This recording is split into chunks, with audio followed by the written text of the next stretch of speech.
तो चलिए अब जान लेते हैं सिंह राशि का राशिफल कैसा रहेगा आज का पूरा दिन। तो चलिए सिंह राशि में तो इस समय बुधादित्य योग चल रहा है, लग्नेश द्वितीयेश की युति चल रही है, लेकिन आपके गमन स्थान में, यात्रा के स्थान में बृहस्पति राहु के साथ गुरु चांडाल योग बना रहा है। अगर आप घर पर रहेंगे तो खूब धन कमाएंगे, खूब सुखी रहेंगे, लेकिन अगर आप यात्रा पर जाएंगे तो धन हानि हो सकती है। यात्रा पर आप निकले नहीं कि नुकसान की संभावना बनी। घर में रहेंगे तो सारी खुशियां आपके हाथ में रहेंगी।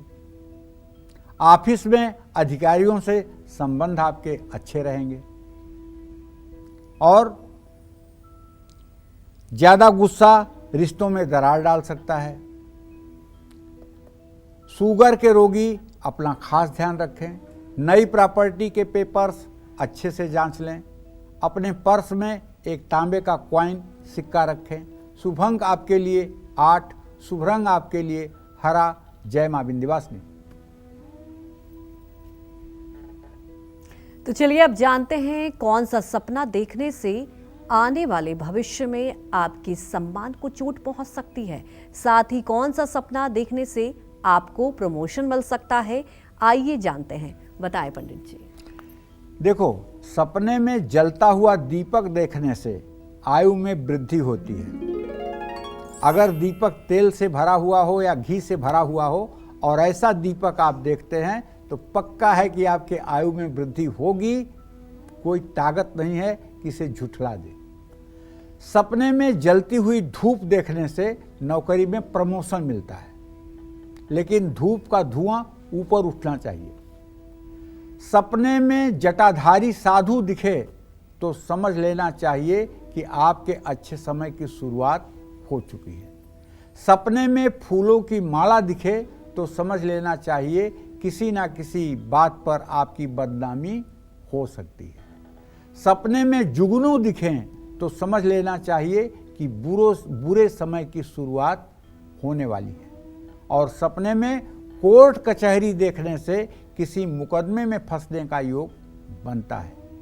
सपने में खुद को उत्सव मनाते हुए देखना भी अशुभ होता है। सपने में नमक देखने से स्वास्थ्य से जुड़ी हर समस्या दूर होती है। सपने में ढोल देखने से दुर्घटना का योग बनता है। अगर आपने सपने में देखा है कि कुछ सामने लिखे अक्षर आप पढ़ नहीं पा रहे हैं, इसका मतलब ये है कि कोई विपत्ति आने का संकेत है।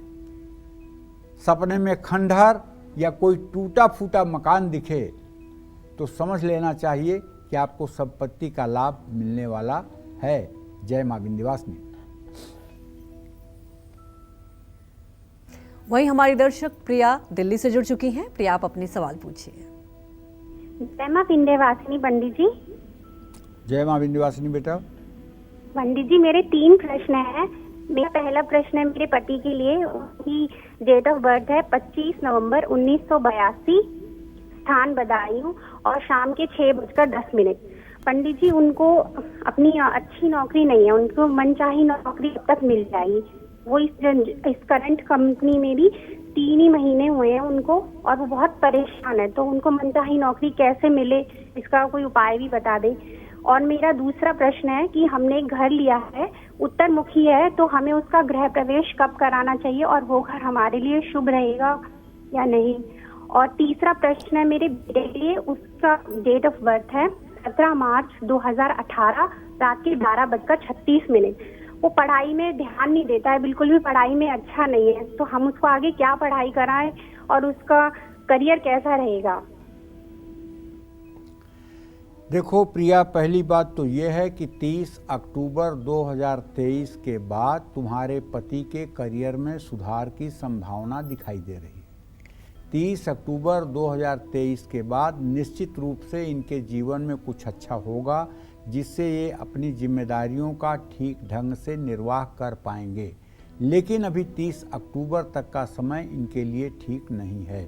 इनको चाहिए कि नित्य राम रक्षा स्तोत्र और हनुमान चालीसा का पाठ किया करें और मंगलवार को हनुमान मंदिर जा कर के दर्शन पूजन किया करें, जिससे इनका भाग्य इनके लिए सहायक हो। जहाँ तक आपने अपने संतान के बारे में पूछा है, तो इतने 12 साल के नीचे के बच्चे के लिए ये बता पाना कि कौन सा करियर होगा, किस क्षेत्र में जाएगा, ये बहुत असंभव बात होती है। क्योंकि 4 साल तक बच्चा अपनी माँ के भाग्य से, 8 साल तक बच्चा अपने बाप के भाग्य से जीवन पाता है। उसके बाद ही उसके प्रारब्ध की शुरुआत होती है। अभी 5 साल का बच्चा है, अभी आपको उसके पढ़ाई की चिंता कम, उसके स्वास्थ्य की चिंता ज़्यादा करना चाहिए और उसे अच्छे संस्कार देने का प्रयास करना चाहिए। पढ़ाई तो शुरू ही हो जाएगी और पढ़ाई की कोई चिंता नहीं करनी है। आपके पुत्र भाव का स्वामी शनि चूँकि 6ठे भाव में बैठा हुआ है, इसलिए मैं जोर दे रहा हूँ कि आप उसके स्वास्थ्य की चिंता करें और वो स्वस्थ रहे, इस बात का ध्यान रखें। करियर तो उसका ठीक हो ही जाएगा। जय मां विंध्यवासिनी। तो चलिए अब जान लेते हैं कन्या राशि का राशिफल कैसी रहेगी। आर्थिक स्थिति, कामकाज, रिश्ते और सेहत, साथ ही क्या है आज का उपाय, शुभ अंक और शुभ रंग। कन्या राशि वालों के लिए आज एक बहुत अच्छा न्यूज ये है कि कन्या राशि के धन भाव का स्वामी शुक्र आमदनी के स्थान में है। अगर धन भाव का स्वामी आमदनी के स्थान में होगा तो ये निश्चित है कि अगर आपका कोई पेमेंट रुका हुआ होगा, कहीं कोई पेमेंट आपकी नहीं मिल रही है, तो वहाँ से पैसा वापस मिलने का संकेत मिल रहा है। और चूंकि आपकी कन्या राशि है और शुक्र की स्थिति को देखते हुए ये भी कह सकते हैं कि आप आज न चाहते हुए भी किसी यात्रा में जाएंगे। यात्रा करने की आपकी मजबूरी रहेगी। बच्चों से शुभ समाचार आपको प्राप्त होगा। नींद न आने की समस्या हो सकती है। गाड़ी चलाते समय सतर्क रहें। जरूरतमंदों में अन्नदान करें। शुभ अंक आपके लिए 8 है, शुभ रंग आपके लिए भूरा है। जय मां विंध्यवासिनी। तो अब जान लेते हैं तुला राशि का राशिफल कैसा रहेगा आज का पूरा दिन। आइए जानते हैं। देखिए, तुला राशि में चंद्रमा और केतु की स्थिति भले है, लेकिन चंद्रमा 20 डिग्री आगे निकल चुका है, इसलिए केतु के ग्रहण दोष का प्रभाव ज़्यादा नहीं पड़ेगा। तो इसलिए तुला राशि के जातकों के लिए एक चीज़ आज अच्छी है कि अगर आपका व्यवसाय साझेदारी में है तो निश्चित रूप से जो भी निर्णय होगा उससे आपको धन लाभ होगा। अगर आप नौकरी करते हैं तो निश्चित रूप से आपके काम की तारीफ होगी, आपके निर्णय की सराहना होगी। किसी पुराने दोस्त से मुलाकात हो सकती है।